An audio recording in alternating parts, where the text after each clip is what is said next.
Hello बच्चों, कैसे हैं आप लोग।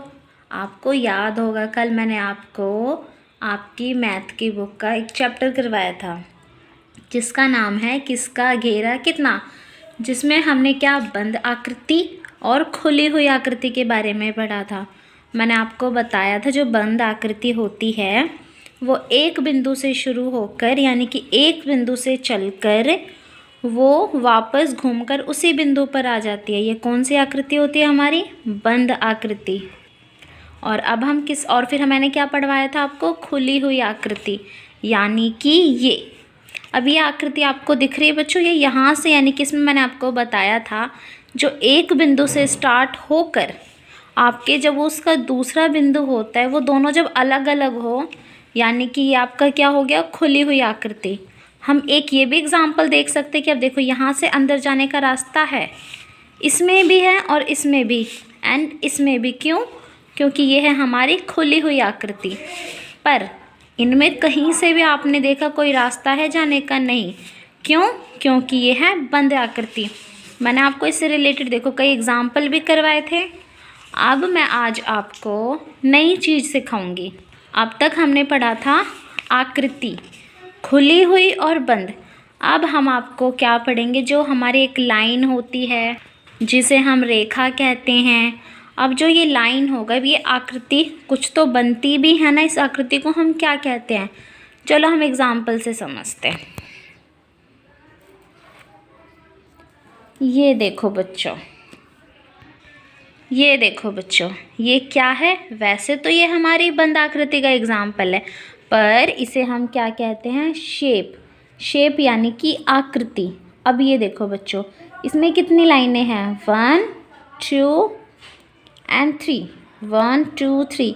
ये भी हमारा एक शेप यानी कि हमारी एक आकृति बनी। कौन सी आकृति? ट्रायंगल, जिसे हम हिंदी में कहते हैं त्रिकोण, यानी कि ये 3 भुजाओं वाली है, 3 भुजाओं वाला यानी कि त्रिकोण। ठीक है।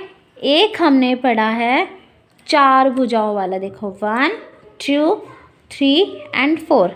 ये क्या है, 4 भुजाओं वाला, यानी कि जिसकी सारी भुजाएं एक इक्वल होती है वो हमारा क्या होता है, वर्ग, जिसे हम इंग्लिश में कहते हैं स्क्वायर। ये हमने क्या, 4 भुजा वाले। अब एक चीज़, अब देखो बच्चों, 4 भुजा तो हमारे इसके भी हैं, है ना, पर ये तो अलग है उससे शेप में भी। ये भी अब जिसकी 2 भुजा यानी कि एक दूसरे के सामने वाली भुजा जो होती है वो बराबर होती है, उसे हम कहते हैं रेक्टेंगल, और हिंदी में क्या कहेंगे, आयत। जिसकी आमने सामने की भुजा बराबर हो वो हमारे रेक्टेंगल। 4 भुजा इसमें भी है, 4 भुजा इसमें भी है, पर दोनों में फ़र्क है। अब ये तो हमने 2 पढ़ लिया। अब हम कितनी, 3 भुजाएं, 4 भुजाएं। अब ये आता है हमारा आपका क्या, पंचभुजा। इसे हम क्या कहेंगे, पेंटागन। आप इसमें 5 भुजाएं देखो, 1 2 3 4 एंड 5। ये 5 रेखा हैं, 5 लाइनें आपकी हो गई पेंटागन, जिसे हम कहते हैं पंचभुज। अब हमारा आता है फेवरेट, स्टार्स। आपको पता है, तारा आपने देखा होगा ना आसमान में, अपनी कॉपी में भी बनाया होगा, ये वही तारा है। अब ये कितने हो गए, देखो 1 2 3 4 5, 1 2 3 4 5 लाइनें हैं, पर इसे हम क्या कहेंगे, तारा, ये स्टार्स। आपको समझ में आया शेप? पहले हमने क्या पढ़ा, बंद आकृति, खुली हुई आकृति, और अब हमने शेप नेम यानी कि आकृतियों के नाम और उनकी पहचान पढ़ी है। ठीक है। अब बाकी का मैं आपको नेक्स्ट वीडियो में बताऊंगी।